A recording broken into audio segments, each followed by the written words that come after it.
Bonjour tout le monde, j'espère que vous allez bien. Aujourd'hui, je suis à Campagne-les-Édins. Ici, au centre de la commune, est installée l'association Campagne-les-Édins d'antan. Je m'appelle Quentin Tellier, j'ai 23 ans. Je suis président de l'association Campagne les Édins d'antan et le but c'est d'organiser des événements à visée culturelle, historique concernant le village de campagne et a posteriori de son canton en quelque sorte. L'association compte actuellement 42 adhérents. L'avantage c'est qu'il y a un panel de bénévoles qui peuvent participer aux activités ou non s'ils sont intéressés.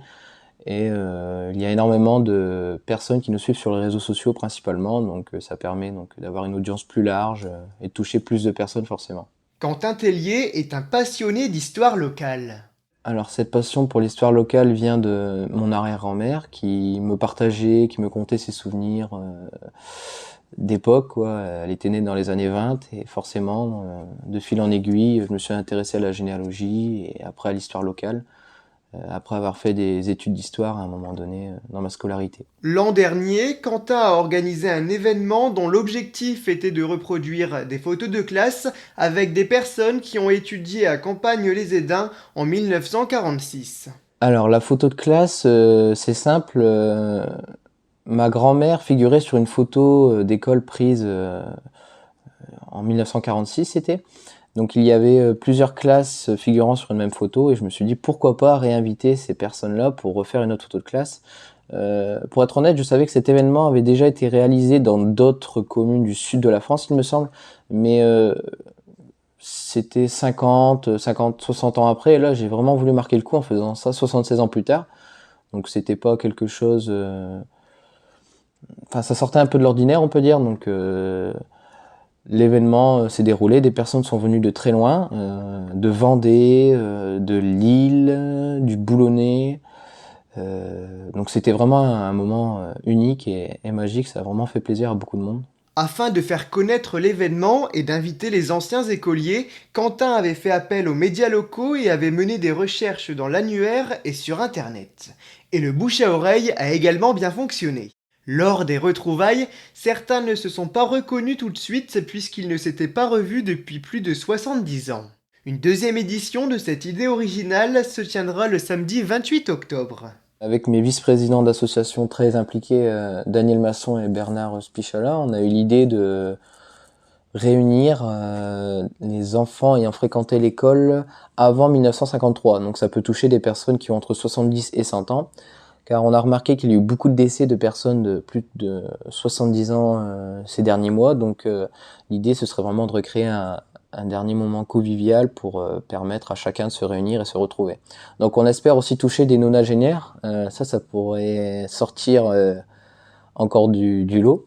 Donc il y a déjà une dame de 91 ans qui a répondu à l'appel et je compte bien encore, pourquoi pas, en trouver d'autres et faire même venir des centenaires. Une fois les photos faites, tout le monde peut se retrouver autour d'un verre. C'est le moment de se replonger dans les souvenirs et de s'échanger des numéros de téléphone. C'est la municipalité qui gère ça, donc c'est super.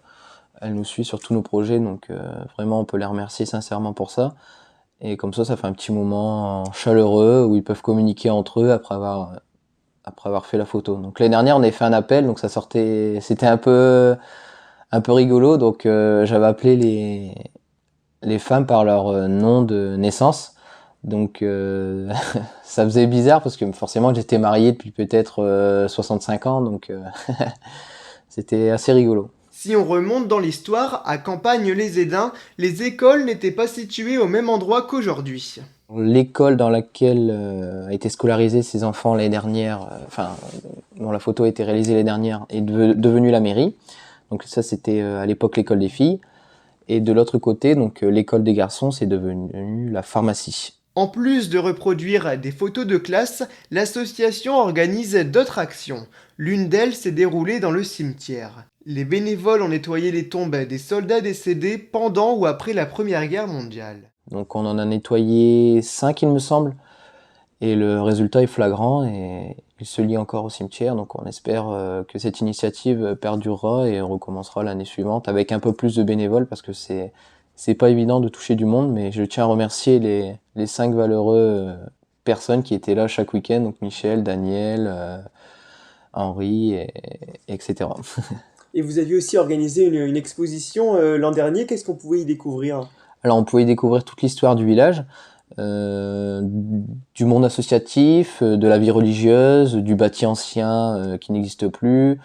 Donc j'avais également fait en sorte de me procurer pas mal de matériel qui était propre à la commune. Donc par exemple tous les anciens maillots du club de football local qui avaient été gardés à l'occasion, différents instruments de musique, tous les porte-drapeaux des anciens combattants, des casques de pompiers propres aux pompiers du village. Donc vraiment un panel de matériel. Donc c'était sympa parce que ça permettait d'illustrer à la fois les photos et les souvenirs. Et il y avait une exposition à l'extérieur dans laquelle les visiteurs découvraient une trentaine de véhicules anciens, que ce soit des tracteurs ou encore des camions. Si vous souhaitez intégrer l'association, c'est tout à fait possible. L'adhésion cette année, elle a été de 15 €, donc avec l'accès donc ça permettait l'accès à certains documents, participer à certaines actions de l'association, etc. Donc c'est tout à fait possible, il suffit de se rapprocher de l'association et l'un de ses membres qui saura expliquer la démarche. Mais hormis les cotisations des adhérents, vous avez d'autres sources de financement ou pas du tout? Alors oui, nous avons une subvention communale, mais pour le reste, pour l'instant, c'est un peu plus long. Ça demande du temps, il faut déposer des dossiers, etc. Mais j'espère qu'on pourra bénéficier d'autres subventions afin de mener à bien d'autres projets. Donc on a l'objectif en 2024, par exemple, de remettre les plaques disparues de soldats ayant fait la guerre entre 1850 et 1900. Donc des soldats du canton morts pour la France. Donc ces plaques étaient apposées sur l'église. On voit encore les cadrans, mais elles ont disparu depuis plus de 80 ans. Enfin, le contenu de la plaque a disparu depuis plus de 80 ans. Donc l'objectif, ça va être de refaire ces plaques à l'identique pour permettre d'honorer ces soldats à nouveau. Donc ça, pareil, ça demande un certain financement parce que c'est du marbre, c'est quelque chose qui est coûteux. Vous pouvez suivre l'association sur la page Facebook Campagne les Aidants d'antan. Je vous remercie beaucoup d'avoir regardé ce reportage. À bientôt les amis.